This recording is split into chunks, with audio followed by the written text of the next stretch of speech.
Olá, meus amigos da TV Galáctica, do canal Leandro MacTube, canal que fala de ufologia, de espiritualidade, com a visão universalista, respeitando todos os credos.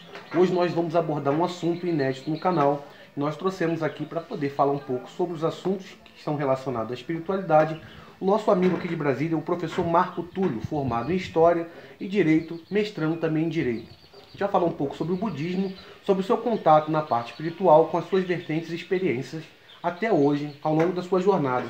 É um amigo aqui de Brasília. Marco, seja bem-vindo ao canal Leandro MacTube. Muito grato. Muito obrigado pela sua participação. E vamos começar pelo começo. Como a espiritualidade entrou na sua vida? Como isso se deu na sua vida? Bom, é uma história que tem algo aí em torno de mais de 30 anos. Começou de uma maneira bastante interessante. Eu venho de uma família cristã, né, bastante tradicional, são pessoas muito fervorosas, pessoas praticantes, enfim. Ocorre que muito cedo eu comecei a ter manifestações, vamos chamar mediúnicas, né? Por exemplo, durante o enterro do meu avô, eu era uma das pessoas que carregava o caixão, né? Porque eu sou o neto mais velho. E o que aconteceu é que simplesmente durante a caminhada, porque era uma procissão, porque na verdade na cidade do interior é muito comum as pessoas serem carregadas, literalmente, no meio. E o meu avô era uma pessoa muito conhecida, enfim. O que aconteceu é que simplesmente eu estava sozinho e daqui a pouco começou do meu lado uma voz, literalmente, a ponto de eu começar a olhar para os lados e perguntar quem é que estava falando do meu Você lado. começou a ouvir? Começou a ouvir e começou a rezar uma Ave Maria, assim, reiteradamente durante quase meia hora. Assim. E eu não sei até que ponto aquilo eu posso classificar como animismo e tal, mas o fato é, assim, eu não acredito que eu não estava tão alterado assim, eu estava ouvindo. Então a partir daquilo ali, eu tinha por volta de uns 19 anos, mais ou menos, 19 a 20 anos, a coisa começou, basicamente, né? Por contatos variados, outras pessoas começaram, por exemplo, eu fazia, cada início de ano, eu ia fazer um trabalho com uma conhecida, já está morto, ele baixava tarô para mim, por exemplo. E ele é uma pessoa muito, ele é ligado à Sociedade Teosófica, aqui do Distrito Federal, e ele começou também a me colocar algumas coisas, falando, não, peraí, cara, começa a ler algumas coisas, assim, quer dizer, menino, né, 19 anos, ele não começa a ler, aí eu falei assim, aí ele me perguntou, foi ele que me perguntou, falou assim, cara, o que você, né, se interessaria, né, alguma coisa assim, eu falei, cara, eu li uma vez sobre um cara chamado Siddhartha Gautama. Aí ele falou, peraí, foi lá, buscou, me trouxe uma lista de 20 livros, assim. Eu li essa lista em uma semana e meia. Você devorou os livros? Totalmente, assim, por quê? Porque é aquela coisa, acho que nós já conversamos sobre isso, essa coisa da identidade. Você se identifica, né? Então, essa coisa chamada espiritualidade, eu tenho sempre um certo coisa com esse termo, espiritualidade, né? É isso. Ela começa por uma coisa muito simples. Você se identifica ou não. Ponto.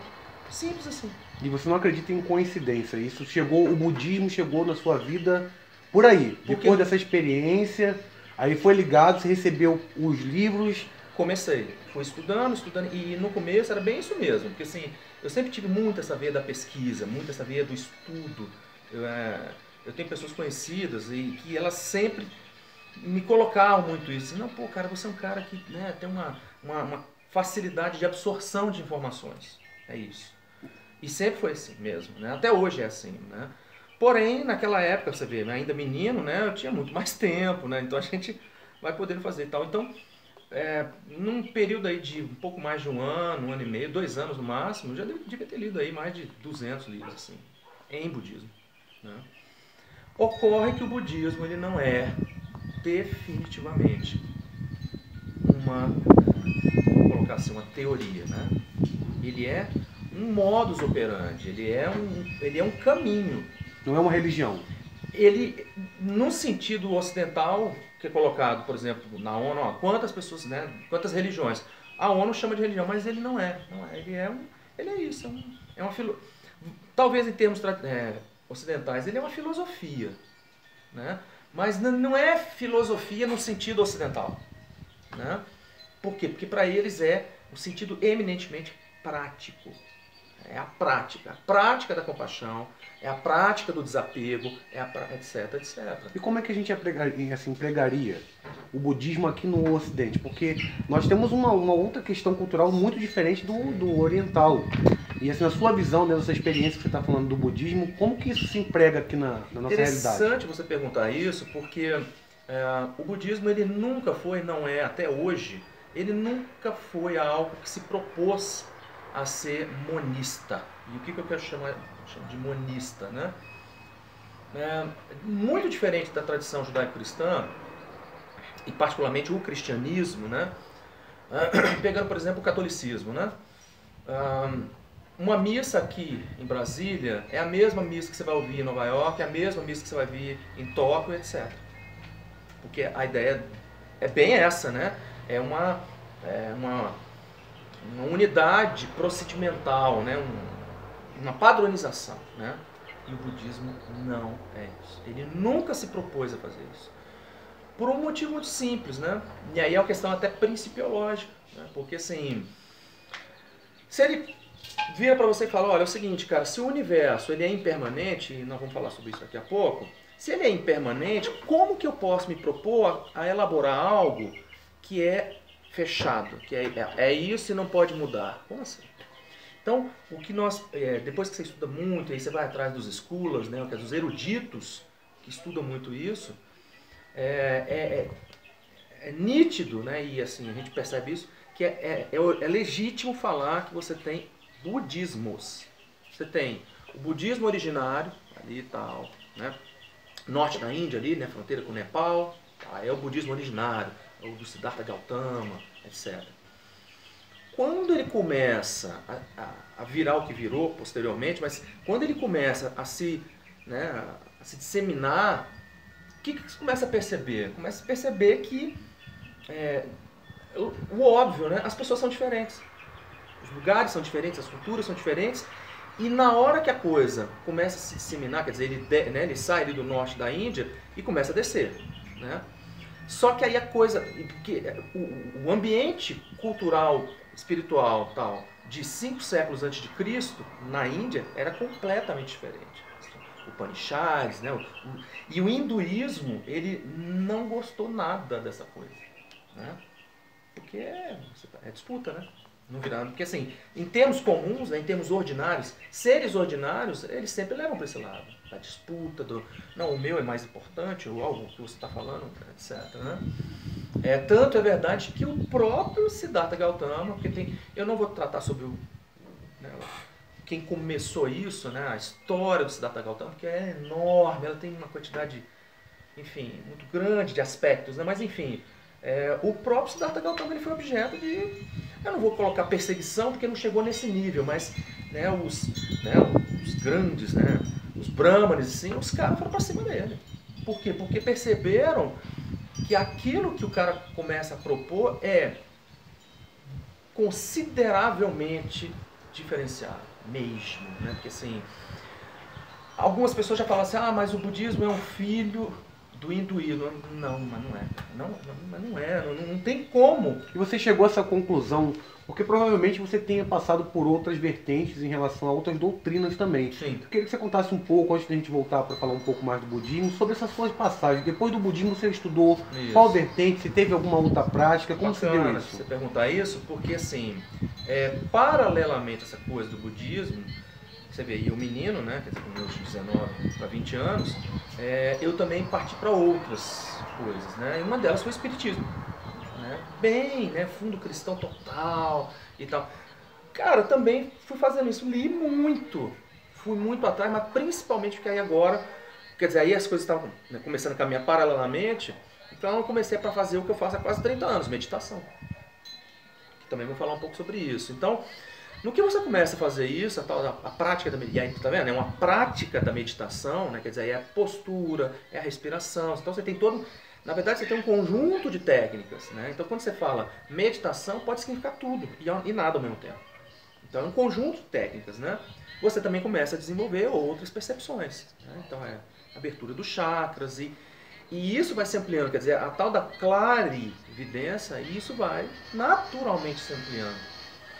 Mas eu estudei muito o Espiritismo, o Pentateuco do Kardec, aí fui estudando. Ocorre que aí, tá vendo? Em função de ser algo que tem esse fundo cristão típico, que assim, por mais que a proposta kardecista, e eu também não vou entrar no mérito, mas ela venha com essa questão, né, do espírito, perispírito, etc, etc, etc. Porém, o fundo dela é cristão. Então, assim, aí eu ficava me questionando, falava, peraí, mas como assim, né, cara? Algumas coisas não me satisfaziam. Né? Algumas perguntas que eu elaborava... Dessa doutrina em específico. Especificamente em relação ao espiritismo. E eu percebi e falei, pô, cara, ok, há méritos, há coisas muito interessantes, porém, não é satisfatório ainda. Não é que seja satisfatório, sempre ficava algo no ar. Aí eu falava, não, peraí, tá. Então, estudei muito, fiquei aí 10 anos. Ocorre que aí, do espiritismo tradicional, kardecista, e eu também tenho umas questões complicadas, porque assim, você tem a vertente tradicional, bem tradicional do espiritismo, já tem outras pessoas, e aí pegando um pouco aí em relação ao teu canal, né? Tem gente que pega e aí faz esse viés, né, de espiritismo com ufologia, e o pessoal tradicional do espiritismo torce o nariz para isso, fala, não, isso não tem hábito, eles são bando de loucos e coisas do gênero. Sim, isso também houve até vertente dentro da própria ufologia, há divisões também. E etc, etc. Então, o que eu percebi? Percebi também que isso aí não é legal, assim, não me encaixava nisso. Né? Aí eu peguei e falei, não, pera lá. Comecei a estudar naturalmente, né? A Umbanda. Fui pra Umbanda. 10 anos de Umbanda. Assim, estudando e dentro do centro. Você vê a Umbanda como uma evolução do espiritismo? Não. Umbanda vamos botar assim, é um trem aqui no, brasileiro. Né? Por quê? Porque aí você tem uma pegada ali, né, vindo do espiritismo, porém aí, esses, vamos chamar de sincretismo, né? Aí pega ali um panteão africano, traz assim, opa, e até por uma questão de sobrevivência, né? Porque lá na década de 30, 40, quando a Umbanda começa assim, né, começa a se mostrar, pô, imagina, quer dizer, 70 anos atrás, o que os caras não passavam, né? A questão do preconceito, etc. Então, até por uma questão de sobrevivência mesmo, né? Dos primeiros praticantes, etc. Essa coisa do sincretismo, né? Então você tem lá o padroeiro do Rio de Janeiro é São Sebastião, né? Pronto, São Sebastião. Pô, não, é Xangô, cara. Entende? Então, assim, o cara teve que fazer isso mesmo. Isso foi explícito mesmo, por uma questão de até... Que lembra muito uma coisa aí de alguns séculos atrás, né? O cara, né? Os cristãos novos, etc. Então eu fiquei muito nessa. Então passei uns bons 10 anos dentro de centro também. Fui chamado por dirigentes de centro. Não, vem pra cá, vai participar da corrente. Então você é médium? Pois é, né? Aí...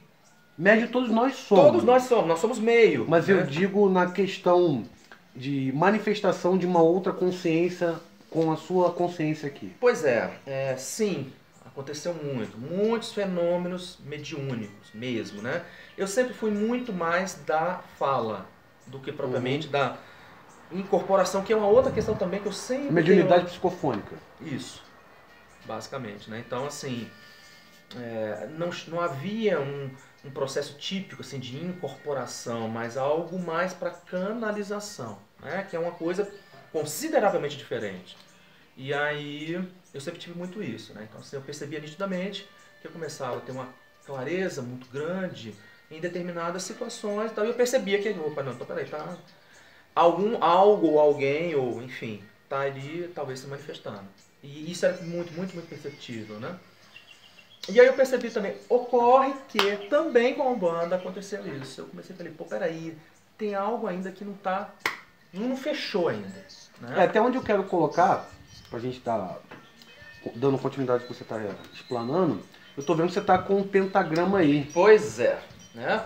Você falou aí do budismo, falou do kardecismo, da Umbanda, e eu sei que a gente aqui, pessoal, para quem não sabe, a gente conversamos bastante no bate-papo, eu sei que ele tem um pezinho fora do país e ligado à religião pagã também. Sim. O que você pode falar desse seu contato com a sua ancestralidade com a religião pagã, com a mãe? Então, isso aí foi bem mais tarde, né? Porque foi assim, E isso já há coisa de uns 15 anos atrás, ou talvez até mais, por contato de uma amiga irmã, a Alessandra, ela, interessante, né? Ela falou, ah, não, Túlio, olha só, cara, tem umas coisas aqui interessantes, tá? Eu tô começando a ler e parará, não sei o que, não.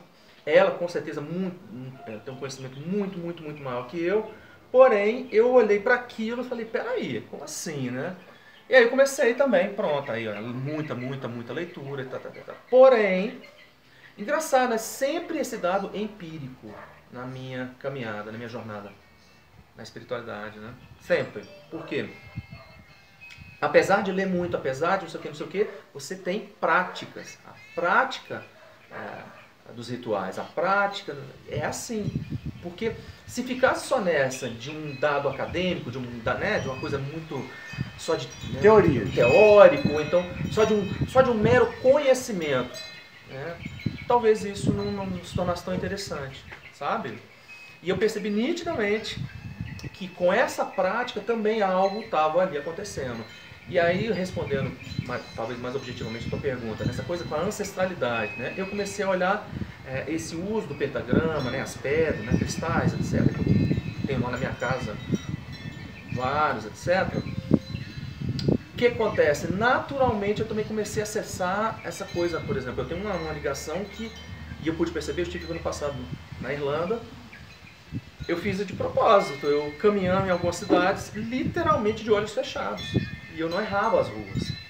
Como se já conhecesse aquele ambiente. Como que você me explica isso? Então, nessa vida eu nunca fui, como é que você vai? A primeira vez e isso acontece, né?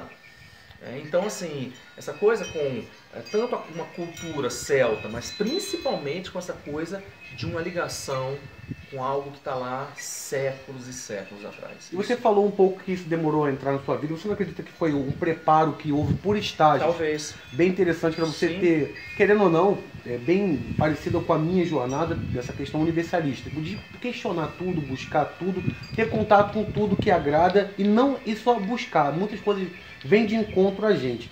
E isso é notório, assim, até energeticamente, para quem está acompanha, que você, dentro de todas essas vertentes, você tem uma ligação muito forte nos seus olhos, por exemplo, ligado ao paganismo.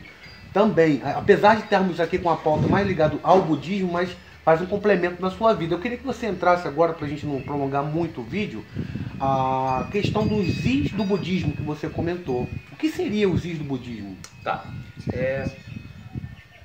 Quando você fala sobre isso, chamado budismo, e aí por isso que eu também coloquei que é legítimo você falar em budismo tibetano, budismo japonês, porque eles são efetivamente diferentes, porém, lá na sua origem, aí sim, Buda Shakyamuni, Siddhartha Gautama já Buda Shakyamuni, tem várias questões a serem colocadas, mas uma delas que eu acho muito bacana é isso.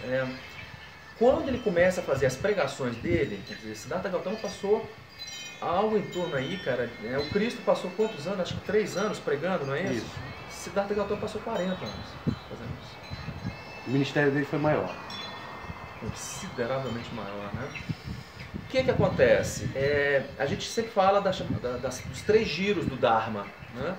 As três, enfim, né? Fases. 3 fases, mas a gente fala 3 giros da roda do Dharma, né? Por quê? Dentro do budismo, para poder falar sobre esses 3 Is, rapidamente, haveria, e há, na verdade, você tem 3 grandes correntes, 3 grandes vertentes, né, dentro do budismo, né, o budismo Hinayana, o budismo Mahayana e o budismo Vajrayana, né? Cada um deles corresponde a uma roda, a um giro da roda do Dharma. E por quê? O entendimento hoje é que no que o Siddhartha Gautama ele começa a fazer as pregações, a primeira roda, o primeiro giro que ele dá na roda do Dharma é do Hinayana, que é o budismo originário. Então, se você vai em locais, por exemplo, hoje, como Sri Lanka é um exemplo bem do que é budismo Hinayana, né? Budismo bem original. É a raiz. É budismo raiz mesmo. Então, eles não têm nada desses... Bom, o Hinayana, ele é isso, né? Ele é um budismo mais originário, né? Ele é o Tanto é verdade que os Hinayanas, né, falam também Theravadas, né? Porque Theravada, na verdade, ele é uma... É porque assim, dentro de cada uma desse giro do Dharma, você também tem outras subdivisões, certo? Então a ideia é que, tanto é que, por exemplo, os Hinayanas, eles são aqueles monges bem diferente do que a gente vê, por exemplo. Tem muito essa figura do Dalai Lama, né? O Dalai Lama, ele é Vajrayana, né? Terceiro giro do Dharma, porém, as pessoas associam muito essa imagem, né? De monges com, né, roupas açafrão, não sei o que, tal, porque é o que foi passado para o Ocidente nos últimos 30, né, anos. Mas isso não corresponde a todas as práticas que são feitas dentro do budismo. Bom, tem essa coisa do Hinayana. Bom, o segundo giro, ou segunda roda do Dharma é do Mahayana, né? É o grande... A palavra Yana é veículo, né? Hina, pequeno, Maha, maior, grande. E o Vajra, né, é o caminho do diamante. Né? Bom, o Mahayana, que corresponderia a esse segundo giro do Dharma, né, ele é quando o Buda começa a fazer as preleções, já agora no sentido meso-esotérico. O Hinayana seria algo de maior amplitude, ou seja, vamos colocar exotérico. Não é bem isso, mas enfim, talvez a ideia é um pouco próxima a isso. O Mahayana ele já é onde os monges, enfim, né? Aí sim você começa a construção de grandes centros de budismo, né? Grandes mosteiros, que aí você tem também já nesse período, aí algo em torno aí do século II, já depois de Cristo, por aí, talvez até um pouco antes, menos, na verdade, um século I antes de Cristo, você tem aí construção de grandes mosteiros, aí você tem monarcas que começam a olhar para o budismo e falam, opa, pera lá, isso aqui é interessante, entende? Até para uma questão política. Né? E aí você começa um ensinamento jamais esotérico, né? Essa coisa mais, ou seja, dos caras acessarem, na meditação, acessarem o Devachan, que aí eu não vou entrar nesse mérito, mas enfim, estados de meditação profundos. O Mahayana. Mahayana. É onde do Mahayana você começa a ter grandes doutrinadores, sabe? Aí, enfim, também não vou entrar nisso porque é muita gente boa, né? Mas aí é quando os caras começam a grandes tratados do budismo. Então você tem, cara, coisas sofisticadíssimas, seja do ponto de intelectualidade típica, mas principalmente do ponto de vista mesmo de parte experiencial da meditação, né? Estados alterados de consciência profundíssimos, grandes yogis, né? Que aí você também, por isso que o budismo ele tem tanta coisa interessante, porque você tem a questão, por exemplo, da utilização de técnicas de yoga, né, no budismo. Entende? Foi introduzido assim. Sim, porque na verdade se trata isso mesmo, de utilização mesmo desses instrumentais. Né? Seria correto afirmar que um está interligado com o outro? É porque um precede, né? Porque o yoga, né, já tem aí... Eu digo em relação aos três I, o Hinayana, o Mahayana e o Vajrayana. Você diz em relação a que exatamente? Você falou do Hinayana ser a introdução do budismo. Um budismo originário. Como raiz. E nisso houve, vamos dizer, a evolução. Assim como você disse que aquilo relacionado ao espiritismo precisa ter uma mudança, uma reforma, isso também se emprega, é correto afirmar, na sua visão? É porque, na verdade, assim, cara, eles convivem. Tanto é que a gente fala que é muito comum, né? Você ter, por exemplo, congressos onde tinham Hinayanas, Mahayanas e, posteriormente, Vajrayanas. Mas entre os budistas em si, os praticantes do budismo, há uma divisão, há um preconceito pela prática? Não. Tanto é que, sim, você perguntar se eu... o que você é? Não, eu sou budista. Assim, eu sou budista, mas só que assim, cara, é porque aí... Isso é até uma questão também de identidade. Por exemplo, tem pessoas que se identificam com uma pegada mahayana. E isso não é demérito nenhum, né? Quer dizer, muito pelo contrário. Tem pessoas que têm uma pegada hinayana, originária, bem típica, pouquíssima, vamos dizer assim, iconografia, sabe? Por quê? O último giro do Dharma, que é o Vajrayana, né, que é o veículo do diamante, né?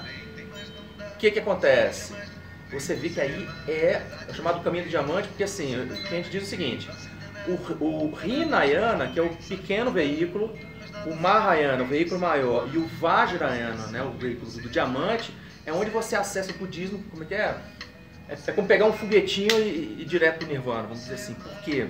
Porque o caminho do diamante, né, o veículo do diamante, a proposta dele, que é a proposta interessante, que é uma das propostas mais devocionais que tem no budismo. O budismo mais devocional, de prostrações, aquilo que você vê, por exemplo, que aí as pessoas veem né, o Dalai Lama, né, você tem os Gelupas e tal, tem uma série de outras questões, ele é extremamente devocional. Então você tem rituais para tudo no budismo Vajrayana, entendeu? Você tem uma produção iconográfica fortíssima, você tem uma questão também muito de sutra de Padmasambhava, o sutra de não sei o que, de você fazer essas coisas, você puja de Tereziga, puja de não sei o que. Então você tem uma liturgia também muito forte nessa questão, nesse último giro. E talvez por isso também, porque o nível enfim, dos ensinamentos ele começa a se tornar, aí cara, é mais intenso. Muito, mas muito. E isso não quer dizer que os outros não sejam, entende? Não é isso. Mas a pegada com que se dá agora nesse último giro do Dharma corresponderia à terceira fase de pregações, né, do Buda Shakyamuni. Ele tem essa pegada bem, enfim, de um acesso ao que a gente vai começar a falar, nessa coisa dos 3 Is, né, do budismo, que aí você começa a ter essa coisa da percepção. Bom, isso tudo foi falado para chegar nos 3 Is. Bom, o que seria aí? O que é isso? Uma das coisas que a gente coloca para as pessoas é o seguinte, bom, para você começar a perceber-se, né? Vamos lá. 3 Is do budismo corresponderiam: impermanência, insatisfatoriedade e impessoalidade. Então vamos lá. O que é isso? Vou começar pela impermanência. Tudo, absolutamente tudo é impermanente. Não há, rigorosamente falando, nada no universo material ou imaterial que não esteja mudando. Por quê? Porque olha a sua volta, né? Olha você, né, tal. Você era assim, você está assado. Por quê? Porque as galáxias, né? O universo, agora nós aqui, né? Dentro de nós, tem célula nascendo, célula morrendo.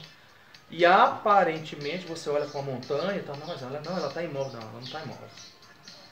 Você tem uma areia que está batendo ali, é o vento, e assim vai. Você tem o planeta, né? O planeta Terra, as veias do planeta, né?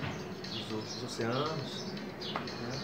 Então assim, cara, quando você começa a olhar para você, né? Principalmente, porque não é, entenda, Leandro, não se trata de olhar para as coisas, não, entende? Não é para um externo, que aí chega na última, e eu deixei deliberadamente para falar da impessoalidade, que é o último, né?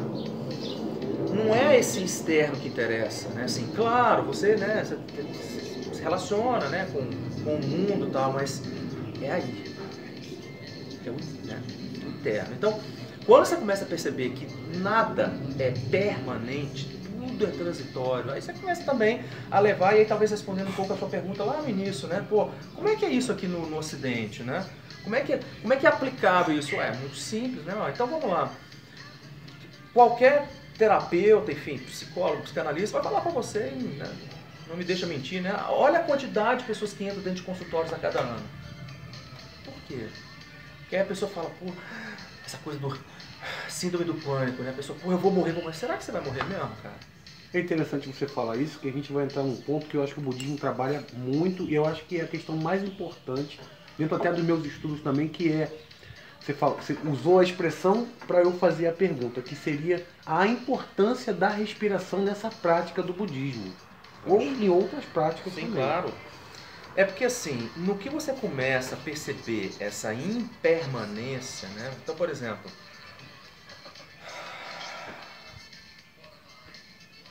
né? Você tá vendo? O movimento, né? Olha, o simples fato de você perceber a sua respiração já começa por aí, né? Às vezes você tá... Então você já percebeu que na hora que você...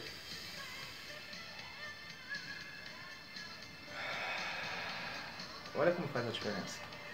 A calma. Impermanência. Claro. Porque na hora que você inspira, isso transita aqui dentro, não é? O prana trabalhando Tudo.